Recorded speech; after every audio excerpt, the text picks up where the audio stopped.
Olá, gente. Tudo bom? Hoje vamos aprofundar um pouquinho sobre o debate acerca das redes sociais com esse livro aqui, livraço, recém-publicado pela editora Todavia, A Máquina do Caos, de Max Fischer. Olha o subtítulo. Como as redes sociais reprogramaram a nossa mente e nosso mundo. Tá? Então esse é um livro bem recente, foi publicado este ano, 2023, aqui pela Todavia, e ele é de 2022, por esse jornalista aqui, o Max Fischer, que já tem livros publicados aqui no Brasil, inclusive, um jornalista premiado, inclusive, lá. Ele é colunista do New York Times, né, estadunidense, e escreve para outros também periódicos. Então aqui ele vai falar sobre a questão das redes sociais, né? E isso, Facebook, Instagram, Twitter, YouTube, WhatsApp. Inclusive ele menciona o WhatsApp, isso é muito interessante porque é meio raro, muitas vezes em estudos que falam, que estudos vêm do exterior, né? E é uma escrita, né, muito agradável, tá? Uma escrita muito bem, ele escreve, né, uma linguagem jornalística, e então ele vai querer analisar como mecanismos, né, de maximização da atenção e tocas de coelho, como ele chama aqui, né, com relação às redes sociais. Quer dizer, vai ter um capítulo inteiro chamado Tocas de Coelho, inclusive, que é quando o algoritmo vai te levando cada vez mais fundo, né, e um conteúdo mais radicalizado. Né? Então, você vai ali pesquisando, ou não precisa nem pesquisar, a própria rede social ela vai te encaminhando para conteúdo cada vez mais radicalizado. Né? Então ele vai trazendo para entender, para compreender um pouco as redes sociais e os males que elas têm trazido, ele vai trazendo insights, percepções do jornalismo mesmo, de entrevistas com pessoas do campo, pessoas que às vezes saíram, né, trabalhavam nessas redes sociais e acabaram saindo, pessoas que às vezes mandaram relatórios internos de circulação interna e enviaram para ele, relatórios que não eram para vir a público, né, devido ao comentário, ao conteúdo polêmico ali, mas acabou vazando, né, para fora, né, para a grande mídia. Então ele traz também percepções da antropologia, da psicologia. Então é bem pesquisado, tem muitas fontes aí, tem as notas de rodapé, não tem, as notas, na verdade, de final de livro aí são quase 50 páginas só de notas, que se você não está interessado em aprofundar, né, você pode deixar tranquilo lá, né, não atrapalha nada, mas é legal porque é bem documentado, né. Então ele vai trazer alguns mecanismos, algumas coisas que quem já leu sobre redes sociais já conhecem, né, já leu outros livros, a Shoshana Zuboff, o livro da Kate O'Neill, né, algoritmos de destruição em massa. Então, alguns temas vocês já vão conhecendo aí, mas ele aprofunda um pouco mais também alguns temas. Alguns não aprofunda tanto, né? Por exemplo, a Zuboff, ela aprofunda mais nessa questão, às vezes, da questão da vigilância, né? Naquele livro Capitalismo de Vigilância. Mas ele vai falar aqui sobre o efeito de manada, né, que as pessoas seguem os conteúdos, a questão das bolhas, né, o filtro bolha, que isso é bastante complicado nas redes sociais, né, porque você a própria rede social, os próprios algoritmos vão organizando conteúdos que te agradem, pessoas que te agradem, então você vai formando uma grande bolha, e isso dificulta, inclusive, na dispersão de notícias verdadeiras e facilita a dispersão de notícias falsas também. Né? Os próprios algoritmos, é uma crítica que ele vai fazer bastante sobre isso. Como que os próprios algoritmos, né, eles vão facilitando, canalizando essa proliferação das fake news. Né? Então, por exemplo, os algoritmos eles são muito facilitam, né, muito mais a dispersão das notícias falsas. Então você tem uma notícia falsa, ela acaba gerando, até pelo engajamento, pela questão do engajamento, né, pessoas vão curtindo e o algoritmo vai achando que aquilo está muito bom, muito interessante e vai distribuindo mais. Então as fake news, elas acabam, fake news e conteúdo mais extremista, radical, ele acaba avançando muito mais, né, sendo compartilhado muito mais, aparecendo muito mais do que conteúdo às vezes que não apela para emoção. Inclusive, essa questão da emoção é das ideias que perpassa todo o livro. É o impacto das emoções nas redes sociais e como as próprias redes sociais elas fomentam isso, fomentam um conteúdo que causa emoção. Então, um conteúdo ali, um clickbait, um conteúdo né, que é chamativo, ele tem muito mais chance de viralizar do que um conteúdo que às vezes traga a mesma informação, mas de uma forma não para chamar atenção. Né?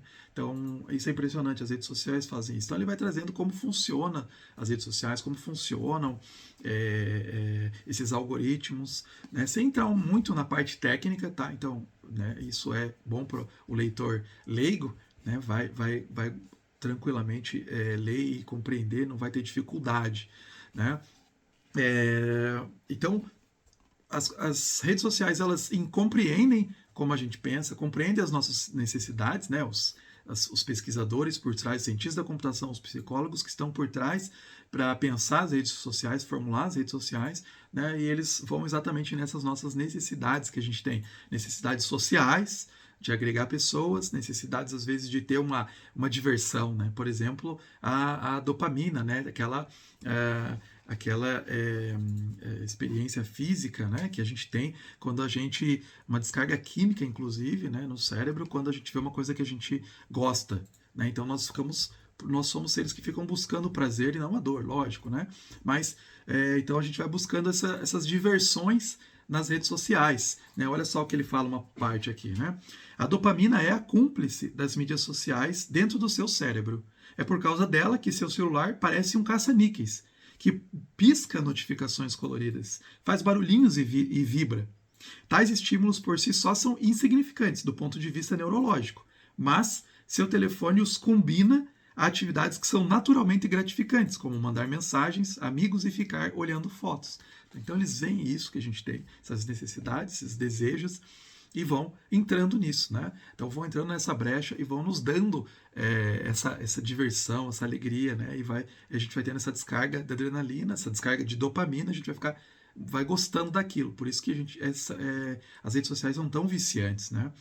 E as redes sociais, elas buscam, então ele vai trazer aqui vários relatórios, inclusive relatórios internos que vazaram, né, e entrevistas e tal, de pessoas que trabalham na área, sem deixar também, né, insights psicológicos, ele vai mostrar como as corporações tecnológicas, elas querendo aumentar o tempo gasto nas redes, elas vão usar de tudo. Né, vão modelar os algoritmos para gerar mais engajamento e visualizações, mesmo que o conteúdo não seja muito bom. Né? Por exemplo, no YouTube, que ele fala que é um dos piores nesse sentido. Né? O algoritmo do YouTube é pior nesse sentido, tanto que o capítulo, que é o capítulo que vai falar sobre o YouTube, né, e fake news, distribuição de fake news, que se chama A Toca de Coelho, capítulo 9, vai falar exatamente sobre isso, vai mostrar como que a evolução dos algoritmos. Isso também é interessante, né, que ele faz um apanhado histórico de como foi se desenvolvendo os algoritmos para chegar onde a gente está hoje. Né, que no começo não era tão viciante, talvez as redes sociais elas foram cada vez mais ficando viciantes por causa dos algoritmos que foram sendo treinados para a gente ficar mais tempo nas redes sociais. Então você vê um vídeo que você gostou, ele vai te sugerir outro vídeo, vai te sugerir outro conteúdo e você vai ficando horas vendo aqueles conteúdos. Né? Então realmente aumentou muito o gasto que a gente tem em redes sociais. E com a pandemia, então, aumentou muito mais. Né?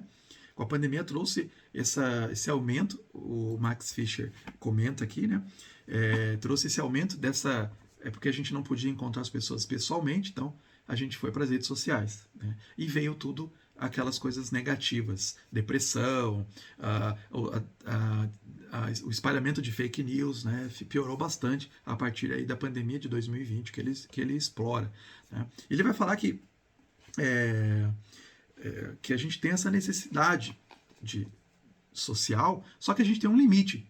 Tá? Tem vários estudos que vão mostrar que a gente tem um limite de quantidades que a gente consegue, quantidade de amigos que a gente consegue administrar. Tá? Então tem um dado que fala, vários estudos neurológicos, antropológicos, que fala que é mais ou menos assim, que a gente tem em torno de 150 pessoas que a gente consegue lidar. Tá? Então, no início até, algumas redes sociais elas chegavam nesse limite até.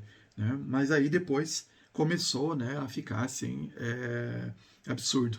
Né? Começou a pular isso. Tanto que as pessoas têm, né, 1.000, 5.000 amigos. Então, né, a gente não consegue dar conta de tudo isso, de amizades, a gente não consegue dar conta de todos os conteúdos sendo produzidos nisso. Né? Então, realmente, é um caos, como Max Fischer fala no título do texto, né? Uma máquina do caos. As redes sociais são uma máquina do caos. Então, ele vai mostrando com casos reais que não é só o nosso comportamento online que está mudando, mas também o nosso comportamento fora das telas, né, no mundo real. As fake news elas não causam estragos só dentro das redes sociais, no universo cibernético, mas também causam no mundo real. Causam estragos, mortes, até guerras civis. Ele vai mostrando aqui, por exemplo, antes da guerra explodir, numa região lá, não lembro bem certo onde era agora, acho que é Mianmar, se não me engano, que eles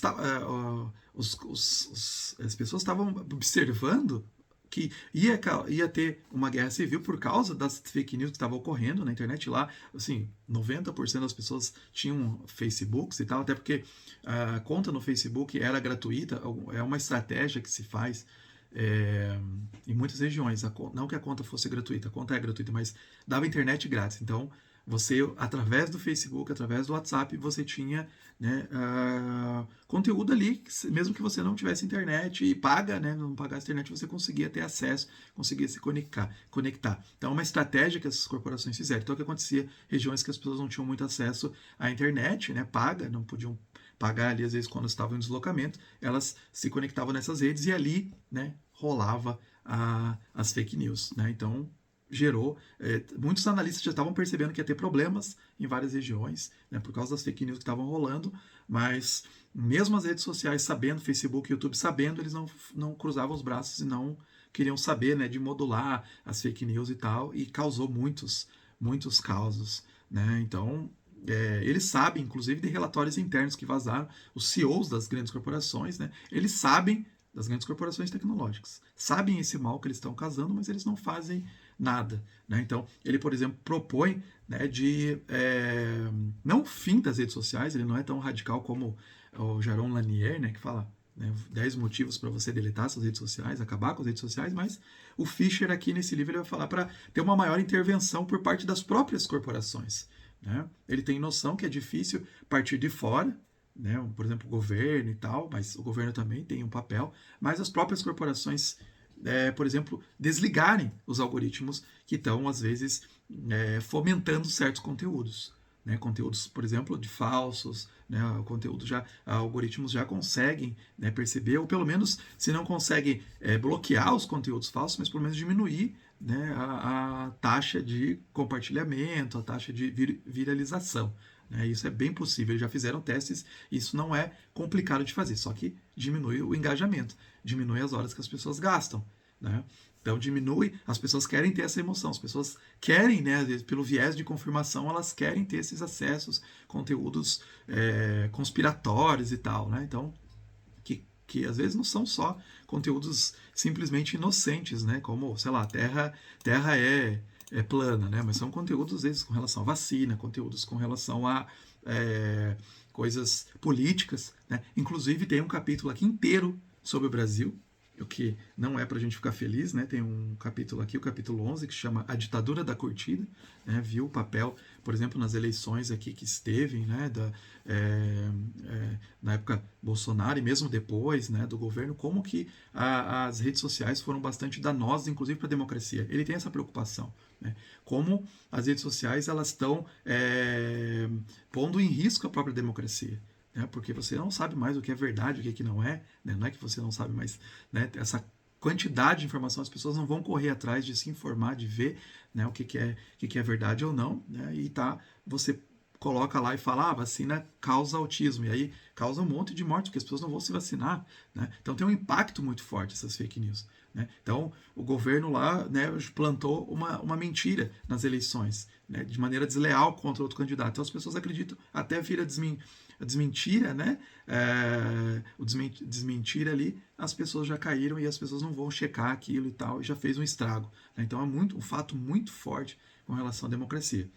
Ele analisa com relação aos Estados Unidos também, né, claro, as eleições do Trump e depois, né, também, e também aqui no Brasil. Então tem esse capítulo inteiro, inclusive ele falando de coisas com autores brasileiros, né, isso é interessante, né? Ele entrevistou, ele usou artigos de autores brasileiros que pegaram toda a especificidade de como funcionam as redes no Brasil, inclusive, né, o maior uso do WhatsApp, que é muito mais usado do que nos Estados Unidos, né? Então, como que um canal que é praticamente, né, criptografado ali, né? Então, é muito mais difícil de você traçar as fake news, a origem das fake news, então é muito mais fácil de se espalhar ali nos grupos de Zap, a gente sabe, né?